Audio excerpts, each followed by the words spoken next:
Saya dulu itu basicnya bukan dari pertanian dan saya bukan pelajar yang sampai lulus, atau saya adalah drop out. Jadi saya cuman sampai SMP, belum sampai lulus. Kenakalan remaja lah zaman dulu.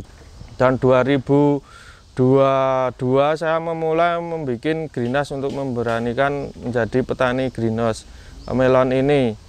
Jadi saya awal itu membuat greenhouse dengan modal tabungan dan menambah pinjaman perbankan. Saya memulai waktu itu saya bikin satu yang di sebelah sana itu, dan akhirnya uji coba pertama penanaman itu gagal karena saya menanam di tanah.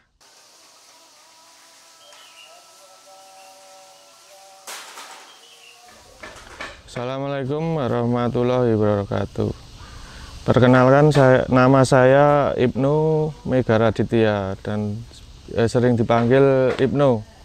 Dan saya petani dan salah satu owner dari Franda Farmhouse yang bergerak di bidang hidroponik permelonan, budidaya melon premium yang saya budidayakan. Di sini ada beberapa jenis. Kedepannya Franda Farm ini ingin menciptakan pertanian yang lebih mudah dan banyak diminati para petani muda yang saat ini belum mencoba pertanian greenhouse ini. Karena pertanian greenhouse sangat mudah dikerjakan, dibudidayakan di dalam greenhouse seperti yang saya lakukan ini. Yang saya kerjakan dulu sebelum saya bertani di dalam greenhouse ini, saya petani hamparan. Seperti yang saya tanam itu cabai. Waktu itu cabai pas lagi harganya bagus, saya tanam cabai, dan ternyata akhir-akhir ini susah untuk membudidayakan cabai itu karena banyaknya virus dan hama-hama yang sudah resisten. Karena petani sekarang itu sangat tergantungan oleh pestisida yang dijual bebas di pasaran itu, dan mereka tidak memikirkan nanti ke belakangnya itu pestisida itu berbahaya untuk manusia. Kalau ketertarikan terhadap pertanian, Mas, itu kan ngapunten, mungkin jenengan dulu awalnya kok kemudian jadi petani itu, atau memang jenengan ada basic ilmu di pertanian atau sebenarnya itu? Saya ini ceritakan dulu sebelum saya dulu itu basicnya bukan dari pertanian dan saya bukan pelajar yang sampai lulus, atau saya adalah drop out. Jadi saya cuman sampai SMP, belum sampai lulus. Waktu itu saya memang kenakalan remaja lah zaman dulu, dan tidak memikirkan ke belakangnya nanti harus, kalau berpendidikan lebih gampang untuk cari pekerjaan atau untuk kedepannya untuk kehidupan saya. Ternyata waktu itu saya juga sudah drop out dari sekolah itu. Saya bekerja jadi operator traktor, istilah bajak di sawah itu, dan waktu itu juga dapat penghasilan yang sedikit, ya, hasilnya juga untuk foya-foya waktu itu. Dan setelah itu saya bekerja ke sana ke sini, dan akhirnya kembali ke Jogja lagi dan mengawali hidup baru untuk menjalankan pekerjaan di area saya. Waktu itu saya jadi driver kontraktor di bagian logistik, tempat saudara juga. Dan waktu itu saya langsung menikah waktu itu. Jadi waktu menikah, setelah itu saya bekerja keluar dari kontraktor itu tempat saudara saya, terus jadi driver lagi di perusahaan, ada yang ngajak. Nah, terus saya bekerja di situ sampai 5 tahun, dan waktu itu dari 5 tahun itu saya juga mulai berbisnis di otomotif. Saya jual beli kendaraan bekas, dan sampai penjualan waktu itu stabil di penjualan motor bekas itu. Dan saya keluar, setelah keluar dari pekerjaan itu, saya meminjam perbankan untuk mengembangkan usaha saya.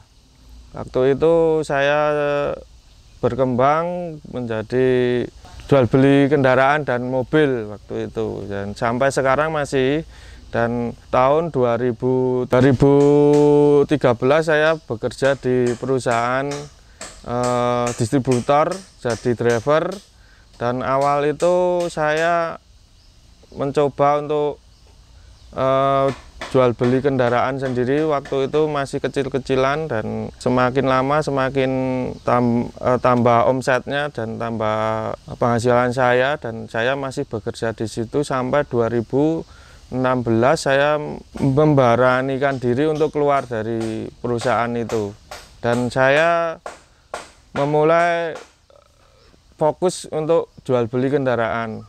Dan itu 2016, dan saya berani untuk pinjam perbankan. 2016 itu saya mulai bertani juga. Awal itu saya menanam cabai, dan hasilnya memuaskan di hamparan. Dan sampai hari ini pun saya masih menanam cabai dan masih jual beli kendaraan. Dan saat ini di pertanian cabai itu sangat susah, akhir-akhir ini susah untuk membudidayakan karena virus dan hama yang resisten, karena pestisida yang berlebihan, karena petani saat ini sangat tergantungan pada kimia. Hama itu sangat jadi resisten, jadi penanggulangannya susah. Dan 2022 saya memulai membuat greenhouse untuk memberanikan menjadi petani greenhouse melon ini. Jadi saya awal itu membuat greenhouse dengan modal tabungan dan menambah pinjaman perbankan. Saya memulai waktu itu saya bikin satu yang di sebelah sana itu, dan akhirnya uji coba pertama penanaman itu gagal karena saya menanam di tanah, di soil, karena tanah di sini itu banyak hama ulat tanah itu. Jadi setiap kali dia mau pembuahan, posisi buah mau besar itu tanaman dimakan urat akarnya. Terus saya masih tetap saya rawat, dan hasilnya kurang memuaskan dari panen pertama itu. Terus akhirnya saya mencoba untuk mencari media yang cocok untuk tanam melon, dan saya menanam melon itu pakai media kokopit, karena saya waktu itu instalasi air saya sudah memakai drip irrigation, jadi memakai alat-alat yang sudah dijual di pasar bebas sekarang. Jadi kita mudah untuk mencari alat-alat itu. Jadi waktu itu saya berani untuk tanam di kokopit, dan akhirnya hasilnya memuaskan. Yang di kokopit itu saya memakai pupuk Abimik, nutrisi Abimik. Jadi saya waktu itu masih beli di salah satu penjual yang sudah meriset pupuk itu untuk melon.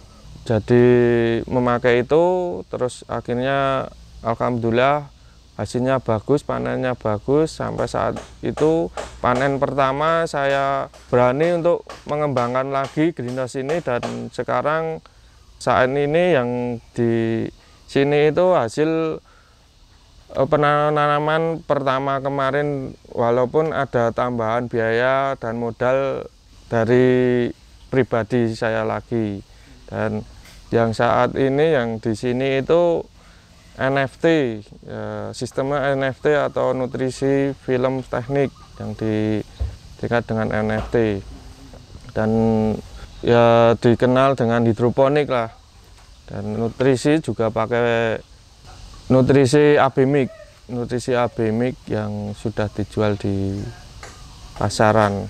Kalau di dalam greenhouse ini tantangan saya itu perawatan dan jamur, sama untuk penjualan kita kan open farm. Jadi open farm itu kadang momen tertentu yang waktu open farm, waktu para pengunjung pas rame atau tidak, itu yang kita kadang susah di situ. Kalau untuk perawatan dan sebagainya itu untuk kita terkendala kadang waktu cuaca, tantangannya cuaca, terus kita salah sedikit memberikan nutrisi atau kurang atau lebih, itu kadang kita yang nanti di tanaman yang jadi imbasnya.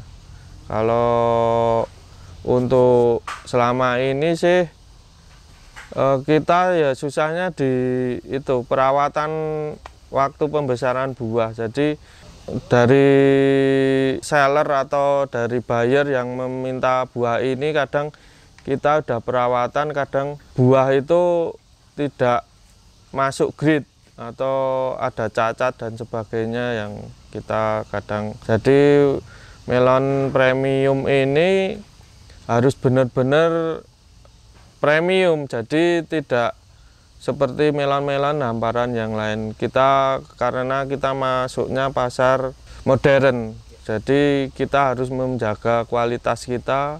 Ya, sebagai petani saya juga perawatan jadi ekstra, benar-benar saya jaga. Jadi kadang sudah mencapai target kita, cuman kita dari pasarnya menolak dan sebagainya. Itu pernah Mas mengalami penolakan dari sisi pasar?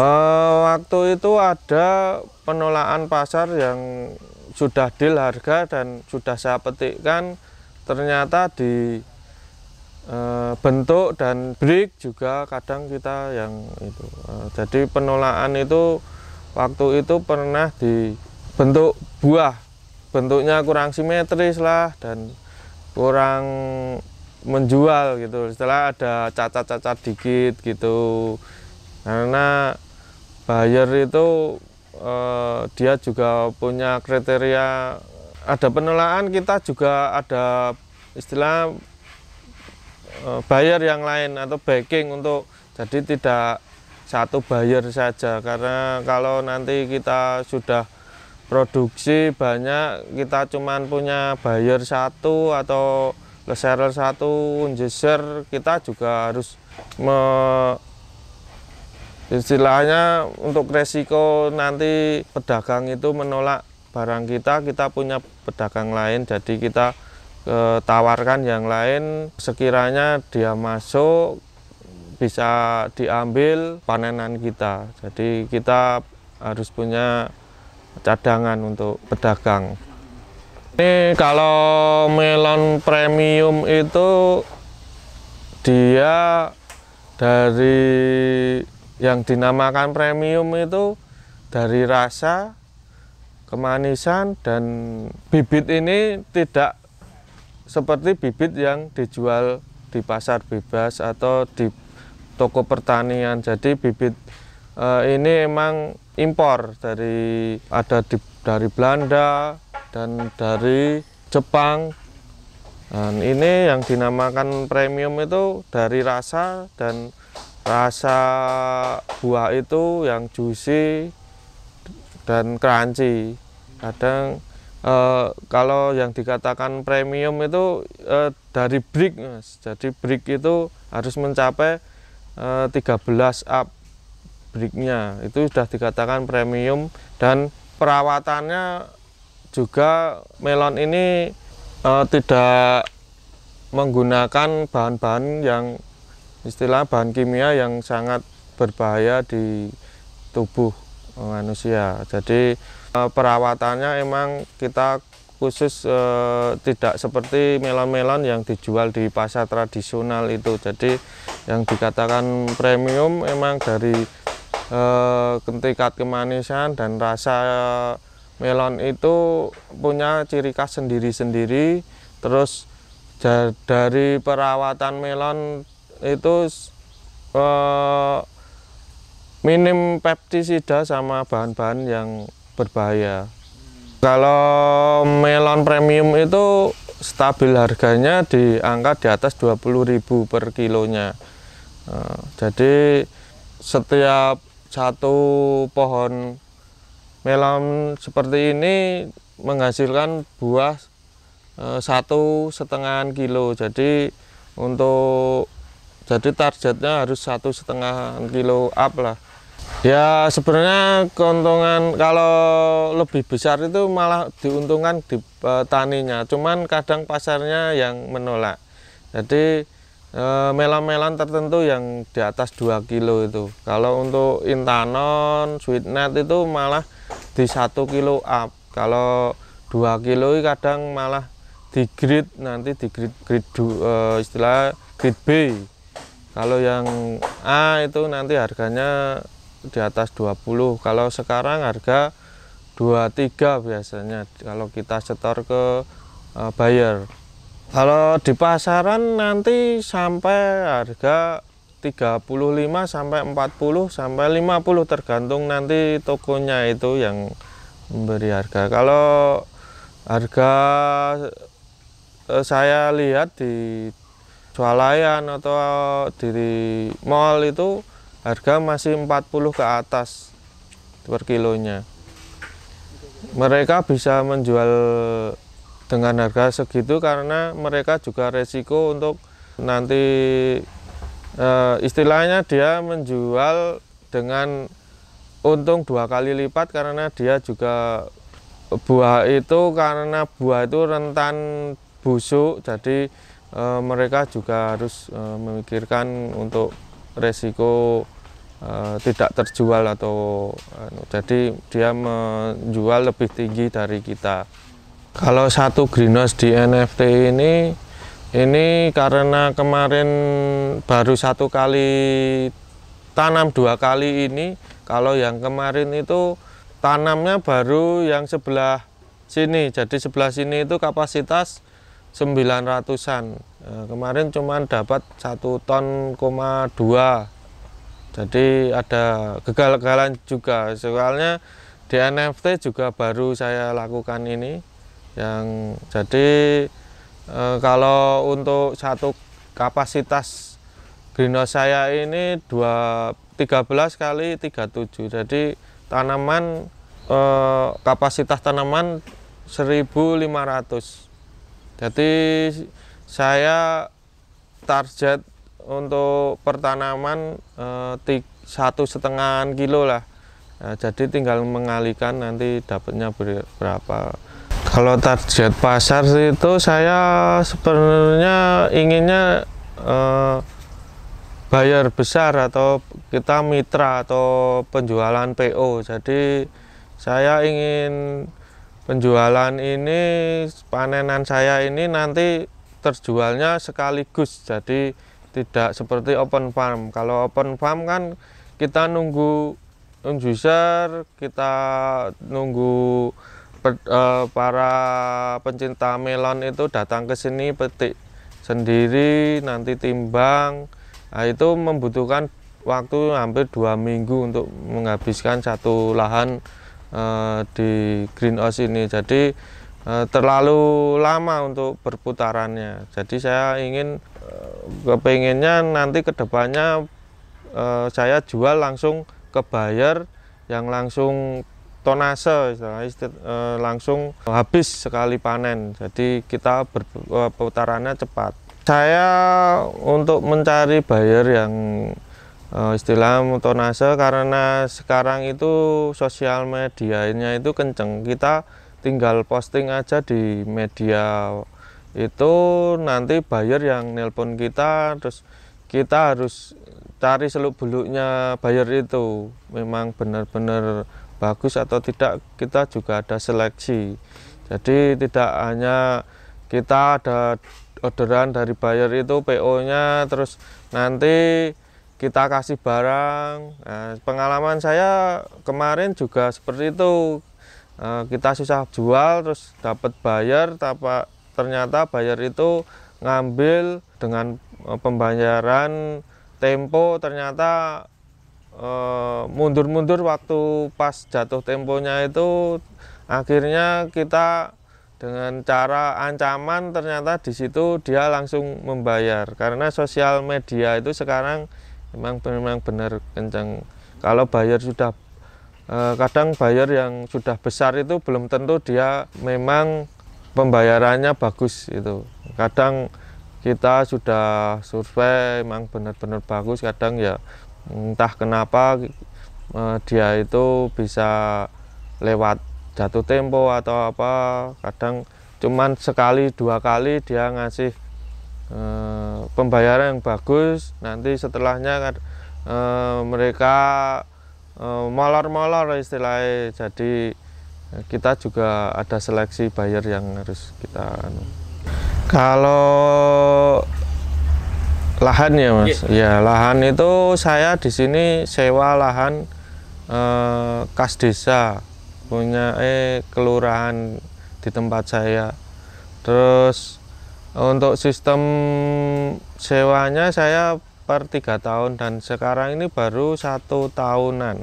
Jadi saya itu diberi istilahnya dari kelurahan itu gratisan karena saya membenahi lahan ini, karena lahan ini dahulunya lahan tebu yang disewa dari perusahaan Madukismo ya itu. Kalau tebu itu terus ini banyak yang istilahnya jeglong-jeglong yang nggak rata, terus akhirnya dari desa itu kemarin waktu belum saya sewa ditawarin kemana-mana nggak mau yang mau menyewa lahan ini. Akhirnya saya berani untuk menyewa ini dengan catatan saya membenahi lahan ini dengan alat berat dan nanti ada istilahnya